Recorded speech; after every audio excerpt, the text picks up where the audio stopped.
নমস্কার বন্ধুরা, তো IQOO Z5 কয়েক মাস আগে ইন্ডিয়াতে লঞ্চ হয়ে গেছিল।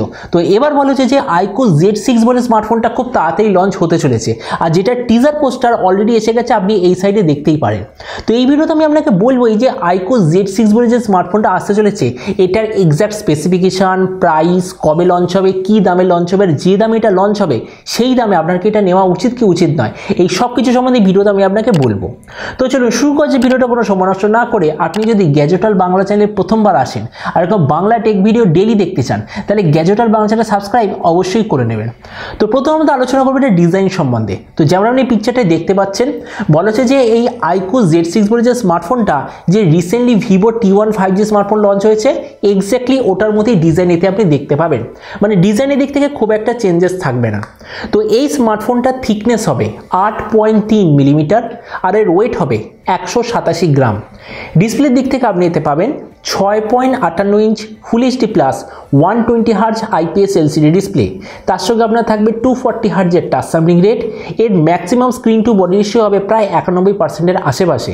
আর এই যে ডিসপ্লে প্রোটেকশন, সেটা যতদূর মনে হচ্ছে আপনি পান্ডা গ্লাসের তরফ থেকে ডিসপ্লে প্রোটেকশন দেখতে পাবেন। আর এখানে আপনাকে আরেকটা জিনিসও বলে দিই, এই স্মার্টফোনটার যে নচ, সেটা আপনি পাবেন পুরোনো যুগের ওই ভি শেপ নচ।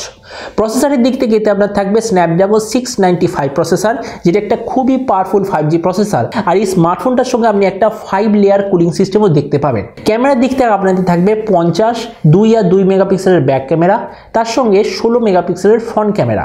তো এই যে স্মার্টফোনটা টোটাল 3টে ভেরিয়েন্টে লঞ্চ হবে। একটা হচ্ছে 4 128GB, দ্বিতীয়টা হলো 6 128GB, আর তৃতীয়টা হলো 8 128GB। এই টোটাল 3টে ভেরিয়েন্টে লঞ্চ হবে। এটার র্যামের কোয়ালিটিটা হবে LPDDR4X, আর এর মেমোরি কোয়ালিটিটা হবে UFS 2.2। আর তার সঙ্গে আপনি অবশ্যইভাবে হাইব্রিড কার্ড স্লট দেখতে পাবেন। আর IQOOর বাকি স্মার্টফোনের মতো এতেও আপনি 4GB অবধি ভার্চুয়াল র্যামের অপশান পাবেন। তো ব্যাটারির দিক থেকে আপনাদের থাকবে 5000 mAh ব্যাটারি, তার সঙ্গে 18 ওয়াটের চার্জার। আর যে কানেক্টিভিটি, সেটা আপনি পাবেন USB Type-C। তো এবারে স্মার্টফোনের বাকি কিছু ফিচার হলো যে এতে আপনি সিঙ্গেল স্পিকার পাবেন, যে ফিঙ্গারপ্রিন্ট সেন্সার সেটা হবে side mounted fingerprint sensor, 3.5mm jack থাকবে। আর এই স্মার্টফোনটা আপনি পাবেন Android 12 out of the box. তো এবার সবচেয়ে মেন জিনিস, এই যে IQOO Z6 বলে স্মার্টফোনটা কবে লঞ্চ হবে, কি দামে লঞ্চ হবে। তো যেমন আপনি ভিডিও স্টার্টিংয়ে দেখতে পেয়ে গেছেন, IQOO Z6-এর যে টিজার পোস্টার, মানে যে আমাজন সেল পেজ, সেটা অলরেডি এসে গেছে। তার মানে হলে এই স্মার্টফোনটা এই মার্চ মাসের মধ্যে অবশ্যইভাবে লঞ্চ হয়ে যাবে। তবে এটার প্রাইস, তো এই নিউজটা IQOOর তরফ থেকে এসে গেছে যে এই যে নতুন Z6 বলে যে স্মার্টফোনটা আসতে চলেছে, এটা আমাজনের প্রাইস হবে 15,000 টাকার নিচে। মানে 100% 15,000 টাকার নিচে এটা অবশ্যই লঞ্চ হবে। আমার যতদূর মনে হচ্ছে 14,000 টাকা এটা লঞ্চ হওয়ার সবচেয়ে বেশি চান্স, কেননা আমাজনে যখনই কোনো নতুন স্মার্টফোন লঞ্চ হয়, লঞ্চ প্রাইসের উপর একটা স্পেশাল ডিসকাউন্ট হতে পাওয়া যায়। তো এই জন্য আমার খুব মনে হচ্ছে যে এই নতুন স্মার্টফোনটা আপনি 14,000 টাকায় অবশ্যই পাবেন। তো এবার সব ভিডিওর মতো এই ভিডিওর আমি আপনাকে জানাবো এই যে IQOO Z6 বলে যে স্মার্টফোনটা আসছে, আপনার কি নেওয়া উচিত নাকি নেওয়া উচিত না। এবার দেখুন, 1 মাস আগে ইন্ডিয়াতে লঞ্চ হয়েছিল ভিভো T1 5G বলে একটা স্মার্টফোন, যেটা ওই প্রাইস পয়েন্টে একটা খুবই ভালো অলরাউন্ড গেমিং 5G স্মার্টফোন। মানে স্মার্টফোনটা খুবই ভালো।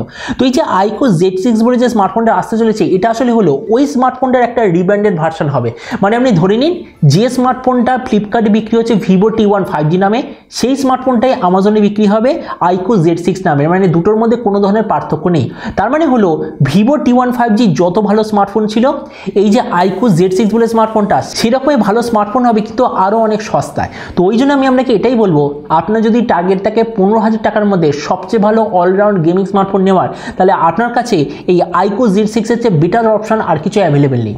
তো এবার আপনি যে কমেন্ট সেকশনে অবশ্যই জানাবেন এই যে IQOO Z6 বলে যে স্মার্টফোনটা আসতে চলেছে, এটা স্পেসিফিকেশনের প্রাইস দেখে আপনার কি মনে হয়, আর যে দামে এটা লঞ্চ হতে চলেছে সেই দামে আপনি কি এটা নিতে চান, নাকি এই প্রাইস পয়েন্টে অ্যাভেলেবেল কোনো অন্য স্মার্টফোন নিতে চান। এটা সম্বন্ধে নিজে কমেন্ট বলতে আমাকে একদমই ভুলবেন না। তো চলুন দেখা হবে আগামীকালের একটা টেক ভিডিওতে। Till then stay tuned and always remember, think positive, be positive. Thank you.